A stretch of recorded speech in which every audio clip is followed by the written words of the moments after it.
Guys, if you're a first-time investor, you're curious about buying an oceanfront condo, let's say that you're wanting a place that you can come and vacation in a few times a year and rent out the rest of the year while you're not here. Maybe you want a second home, you want to be, where you live in your primary residence for 6 months out of the year or so, and then you want to come back and forth and stay here during that harsh weather. No matter what your circumstance is, this video is for you because we're going to cover an ocean view condo right here at the Tides in the Sea Mist Resort. Let's get into the video now.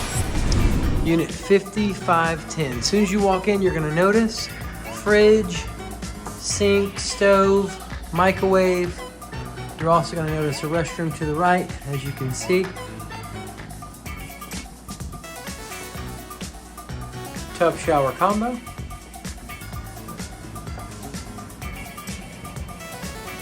There's a nice little closet area with a safe to the right. You have dual beds, flat screen TV, and a nice little shot of the ocean right there. Guys, that just about wraps it up for Unit 50510. I believe you should invest in oceanfront condos in Myrtle Beach, South Carolina, because you can enjoy and increase the passive income of your oceanfront condo through the 20 to 22 million tourists that visit the #2 vacation destination on the East Coast each year. Not only can you enjoy the equity paid for by visiting tourists, but you can also anticipate the over 100% appreciation experience at many of the oceanfront resorts in our market during the recent decade. I believe you should invest in oceanfront condos in Myrtle Beach, South Carolina, because you can depreciate them, reducing your overall tax burden, keeping more money for you and your loved ones, and ensuring unnecessary taxes aren't paid. Now, people are generally concerned about HOA fees. However, for an oceanfront condo, I feel like this is probably near the lower end of your HOA dues that you're going to find in Myrtle Beach, South Carolina. I will say that your HOA fees do help to maintain the property. They also help to build your reserve fund. So I wouldn't be so concerned about the HOA dues. I would be more interested in how they're spending that money, how they're going to improve the property, and how they're going to enhance the property through value-added amenities. Like maybe they might put in a pool or a water park. The various different things that are going to help create a draw on the property for your tourists. Keep in mind that the 20 to 22 million tourists that are renting these properties every single year here in our market, they're coming for the on-site amenities. They're coming because it's right here at the beach, the access to the beach. They're coming due to the prime location. So, the HOA dues are not as much of a concern, in my opinion, as long as the property is bringing in a solid gross rental income and you are projecting a profit. Now, your HOA fee is going to include things like your electric in the common areas, the water and sewer, trash pickup. It's also going to have your elevator service and your pool service, your landscape lawn. It's going to have your insurance, the manager, security. There is on-site security out here walking around, which is super cool. I pretty much see them every time I'm up here. There is legal and accounting. There's also master antenna cable TV, common maintenance and repair. There is electric in the unit and internet access. They did just update the internet out here to high speed, which is super cool. The owner out here is doing all kinds of changes, guys. And then there's also pest control in that HOA fee. Now, multiple streams of income are always a good idea. Always. So, you never know when you're going to get the unexpected dentist bill. This past week, or last week, I got a dentist bill for my 4-year-old for $3,400. And by the way, I had just dropped $1,198, $1,200 at the dentist. Anyways, the point is that having multiple streams of income coming into your household are always a wise decision. And having an oceanfront condo that is profitable, generating extra income, can help you get through unexpected expenses. All that said, guys, we have to be thinking about the upcoming and future generation. We're making decisions today for our children and our children's children, for the loved ones that we have in our lives that are going to be super important.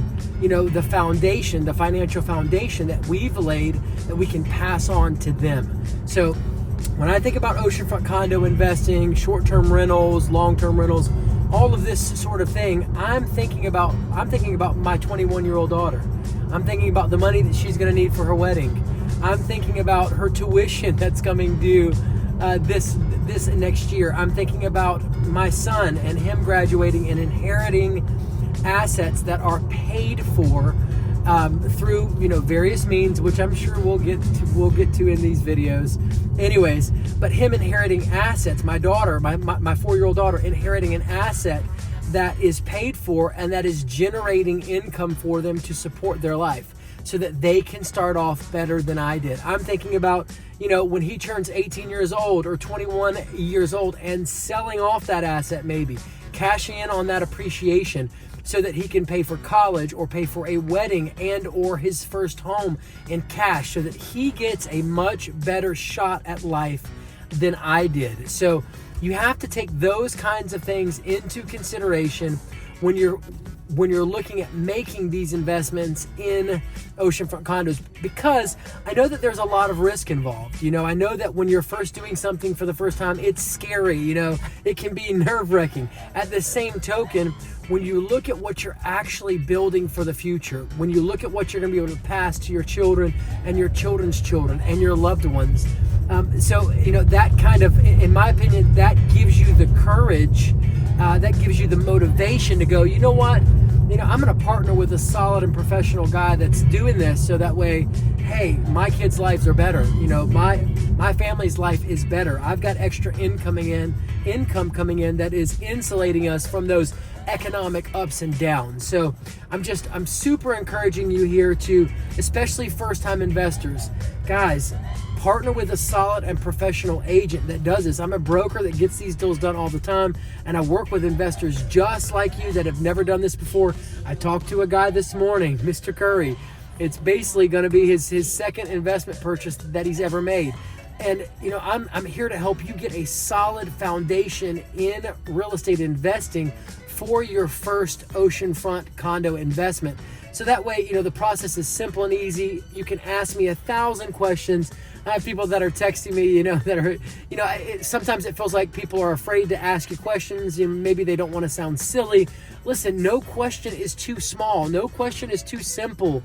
No question is too easy. I work for you, and I'm here to equip you in this game so that you can get the ball rolling for you and your family and start building something. Now, just imagine, 3 to 5 years up the road, you've got your first oceanfront condo bought, it's cash flowing, you're making money. Now, of course, we can never guarantee future profits. At the same token, we're gonna do our very best to put you into a well-educated property that has that historical data that you need. But aside from that, imagine being 3 to 5 years up the road, guys, and you've bought your second or your third property, and they're cash flowing, and they're profitable, and they're bringing in income. And so, what can you do then? How much appreciation 5 to 6 years up the road are you going to be able to cash in on and roll that into another investment? Maybe pay off your retirement home, your dream home, or go traveling. Who knows? You pull in an extra $5,000 off of an oceanfront condo, and you're like, hey, I want to go on a super cool vacation that we haven't gone on. You pull in an extra $15,000. I'm going on a cruise for 14 days. I'm going to go see, Italy and Europe. And anyways, the point is that having a multiple stream of income, no matter what, obviously there are important things that you can be doing with that cash and with that money, but that's not the point here. The point here is increasing your lifestyle, bringing a better lifestyle to you and your family, and laying a solid foundation for the people that are coming after you, your children, your friends and family, the people that you want to see blessed. So it's never a bad idea, guys, to have a multiple stream of income, and I'm here to help you do it. Now let's do a real quick clip here on lending, guys. You can buy these oceanfront condos as a second home. You can also buy them as an investment property. When you buy them as a second home, you can only rent them out for 180 days out of the year, and you have to occupy it for at least 21 days. Those are just two of the caveats there. You do have to qualify for the loan, of course, with your current monthly expenses. Now, as opposed to an investment property, I will throw just real quick, with the second home, if you buy it as a second home, your down payment is going to be cheaper. If you buy it as an investment property, your down payment typically is going to be between 20 and 25%. I would expect 25% unless you have, phenomenal credit and, your finances are in great order, then, expect to pay 25% down. You can get qualified at 20% down though. That is very, very real for you well-qualified investors. Now, when you buy it as an investment property, you can rent it out as many days, per year that you want to rent it out for. On top of that, you don't have to occupy it for 21 days. Now, there is a rule about the proximity of, as far as the second home goes, there is a rule about the proximity or the distance that you live. I want to say it's 75 miles. I do need to confirm that. So feel free to send me a text message to 843-360-1737 if you want more information on the distance that you have to live away from the investment property in order for it to count as a second home purchase. Anyways, so as far as investment properties go, typically it's more expensive on the down payment. The interest rate is going to be a little bit higher than a second home, most likely. And then, of course, you don't have any restrictions on renting that property out. It is a business for all intents and purposes. Now, as far as taxes go, you will get personal property taxes on, if you buy it as an investment property, you will get personal property taxes in the state of South Carolina on the furnishings in the unit. Now, in my opinion, that's marginal. I don't normally include that in my videos, but you will probably see that on the bottom of the spreadsheet images where I've put a little note on that. Outside of that, our taxes compared to a lot of other places in the U.S. are very, very low. Especially people coming from up north, they normally freak out about how cheap our taxes are. So you can expect some cool savings there if you are an out-of-state investor investing elsewhere. Maybe you're out of California, or you're in New York or New Jersey or whatever, Connecticut, and you're looking to buy in our market. Now, I always tell people a great strategy is to buy a dated unit that needs to be remodeled. Typically, those remodels run about $21,000. Of course, if you've got a 3 or 4 bedroom, it's going to cost more. But anything 2 bedrooms or lower, generally, it's going to run you maybe $25,000. Now, over time, let's say you own that unit for 10 years. That $21,000 actually only comes out to $2,100 if you spread it over 10 years per year. So guys, it doesn't necessarily have to be an expensive ordeal. Plus, you get to design the unit the way that you want to design it. So that's a huge perk. Obviously, if it's updated, when people are seeing those photos on Airbnb and VRBO and all these major rental websites, they're going to go for the units that look nice. I mean, if you're paying for something for your vacation, you want to stay in a nice place. So it's going to help your unit rent more, so it should increase your occupancy, and it should increase your gross rental income. I would imagine you should be able to charge more for a unit that is nice and updated as opposed to a unit that is lackluster and looking like it's from 1970. So anyways, I highly recommend remodels. I do have contractors that work for me. I do remodels and can orchestrate all of that for out-of-state investors. Super easy. And even if you're in-state, I can definitely help you do it. I do remodels all the time, guys. So it's not an issue. Super easy. You can check out some of our other videos on remodels I've done on other oceanfront condo units. Now, just another real quick snippet on depreciation, guys. Super easy, super simple. Basically, the government allows you to depreciate an asset due to deterioration and or use. Obviously, they're saying with real estate, you can depreciate it over 27.5 years. What that looks like for you is you're going to take the appraised value. For all intents and purposes, I just assume that the purchase price is going to be the appraised value, and I divide that by 27.5 years when I want to run an analysis of how much can I depreciate this property. Now, depreciation, basically, bear with me guys, I'm getting over. Depreciation basically is going to reduce your overall tax burden for that property. So, you know, essentially you can deduct the amount that you're actually claiming on your taxes for the income that's coming in from that property, which is, in my opinion, a super huge perk. All right, so I can put you in units that have historical data that show they are profitable and making money. Now, can I guarantee future profits? Absolutely not. At the same token, guys, I can show you the math. I can show you the historical data on these units that are turning a profit. I know of a lady that owns 27 units. One of her 4-bedroom units is bringing in over $207,000 a year. She does not own 27 units because they are not making money, in my opinion. At least that's my assumption. Now, have I reviewed and audited all her statements? No. At the same token, I highly doubt she's buying 27 oceanfront condos because it's not working out to her advantage. So people are making money in oceanfront condos. The question is, are you going to have enough faith in yourself? Are you going to step out and be courageous enough, especially you first-time investors, to pick up the phone and give me a call or send me a text message? 843-360-1737. I don't care if you're 2 years out. I don't care if you've got 1,000 questions and you're just starting. I don't care where you are in the process, guys. Let's have the conversation. Let's get the ball rolling. Let's figure out where you are and get things sized up. You know, let's say that you got to work on your credit, or, you know, and by the way, if you have a 640 credit score or higher, please get in contact with me. And even if you're a little bit lower, guys, I have a lady who does credit repair. She helped 2 people that go to my church. Within 2 months, their credit score went up 150 points.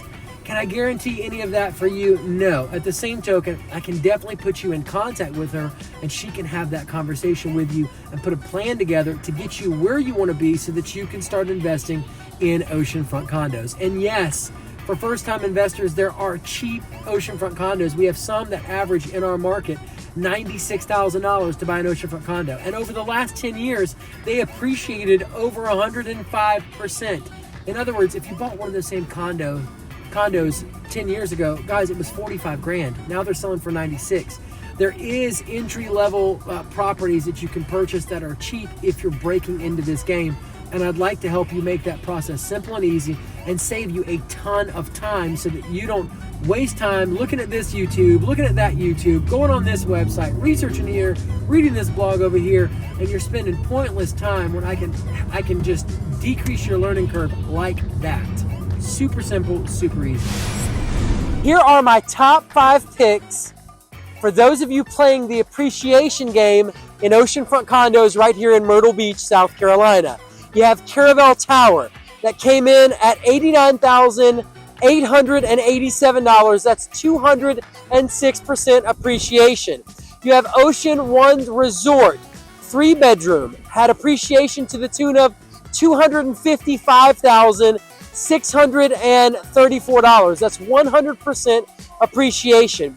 You got Holiday Sands Resort, 1-bedroom, had appreciation to the tune of $131,647. That's 144% in appreciation. Guys, Sandy Beach Resort, 2-bedroom, had appreciation to the tune of $270,000.